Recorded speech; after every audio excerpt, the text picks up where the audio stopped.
Salut, moi c'est Mathias. Je suis en 3e au collège Georges-Elisabeth de Rivière-Salée. Dans un instant, le professeur va m'annoncer. Mathias, la prochaine fois, c'est toi qui présentes l'exposé sur Joseph Zobel. D'accord? Et oui, je devais partir sur les traces de Zobel. C'était le début d'une très belle aventure. Woy, woy, nous ni mémoire.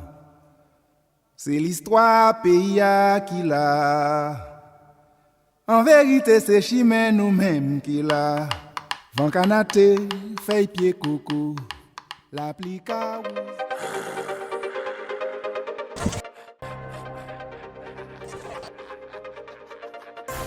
Joseph Zobel, voyons voir ce qu'on en dit sur Internet.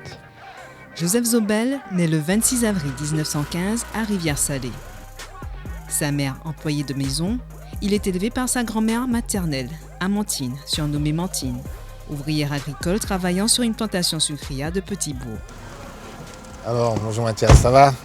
Ça va et toi? Ça va. Tu as fini plus tôt aujourd'hui? Oui, le professeur était en formation. Ah bon, comme on n'a jamais fini d'apprendre, hein?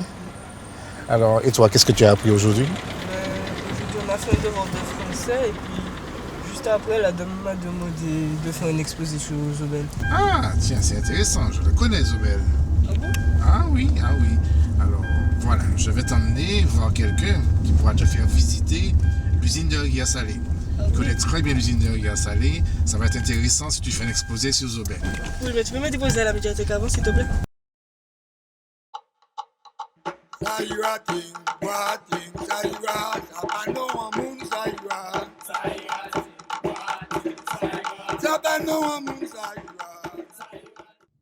Papy ne va pas tarder à arriver.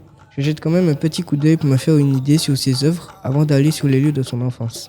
L'usine de Petit-Bourg a été un emblème de la vie économique des années 30 en Martinique. Comme de nombreux Martiniquais qui y travaillaient comme ouvriers, Joseph Zobel et sa grand-mère vivaient sur l'une des habitations qui alimentait l'usine en canne à sucre.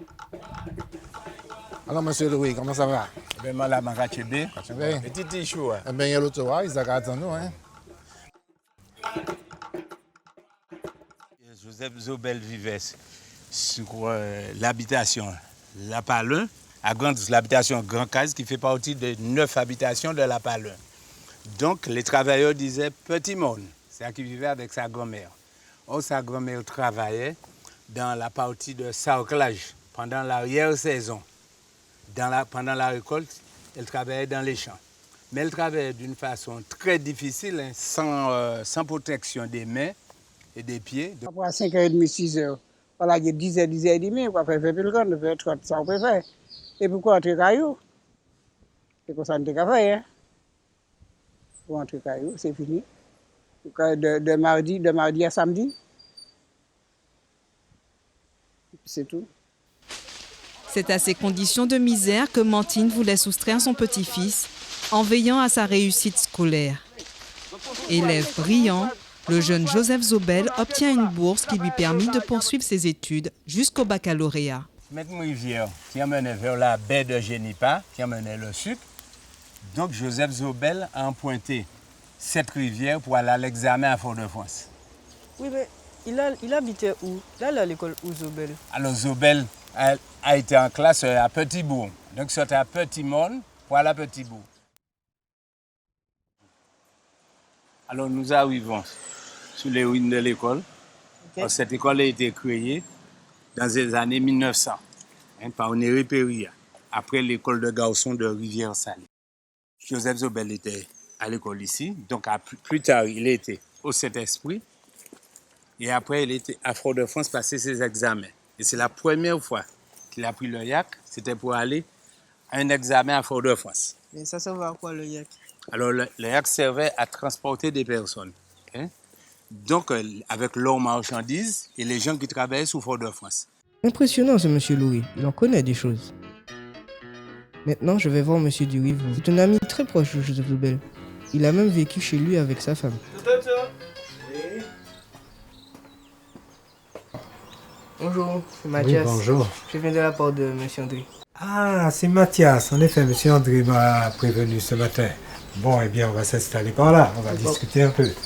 D'accord. Et comment va monsieur André? Ah, il va bien.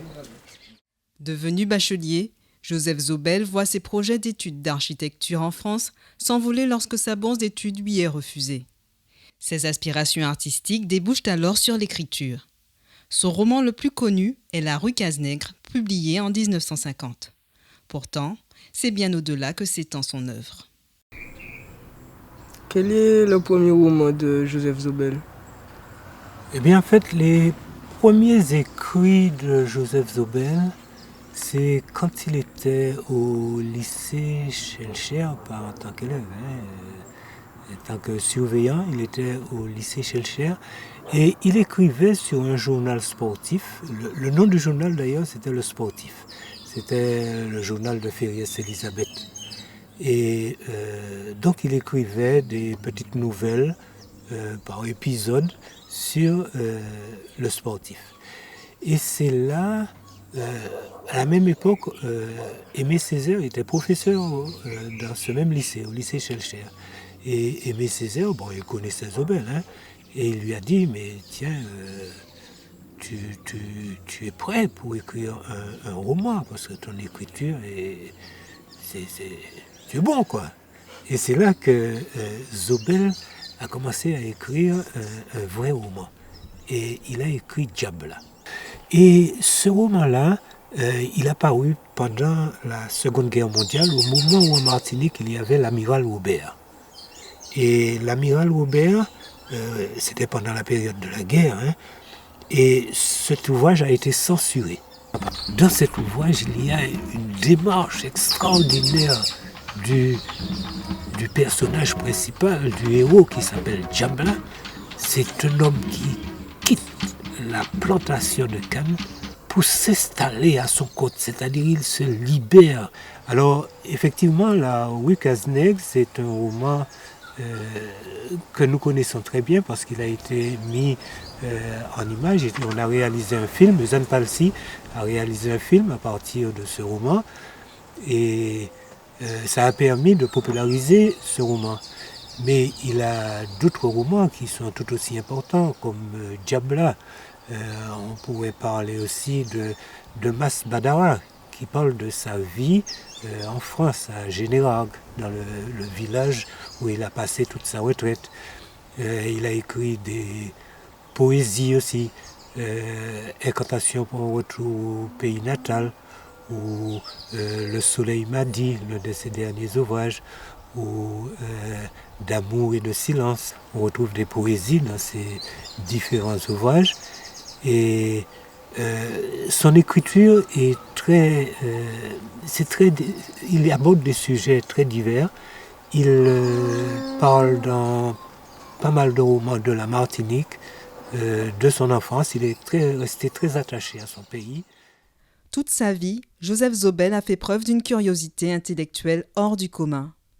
C'est ainsi qu'il a appris la poterie avec son fils Roland, puis qu'il est parti apprendre l'ikebana au Japon, le dessin, puis la sculpture un peu plus tard. On pourrait comparer ça à l'art floral qu'il pratiquait, qui est l'ikebana. L'ikebana, c'est-à-dire, c'est prendre une branche simple, une fleur simple, et en faire un beau bouquet. Et c'est comme ça qu'il parlait de la culture de son pays, c'est pas comme ça qu'il parlait des choses de son pays. Les choses simples, il essayait de les magnifier, de les rendre belles. Me voilà prêt à faire mon exposé. Pour un nègre, son nez était assez régulier. Il soufflait une haleine puissante dans la broussaille touffue de sa moustache noire. L'autre lèvre se montrait sensuellement charnue et rembrunie par un long usage de tabac. Il y a un arbre, grand, qui tend ses bras fort au-dessus d'une terrasse, fleuri quand c'est l'été, pour mêler les soleils criblants son ombre au coloris tranquille des pétunias et des scabies. Ce qu'il réalisait dans cette terre ingrate ne pouvait ressortir que du sortilège, mais un quimboiseur aimé comme un bon diable de légende, et que tout le monde admirait, félicitait et respectait. Car, convenait-il, il était entièrement à ses affaires et bon avec tout le monde.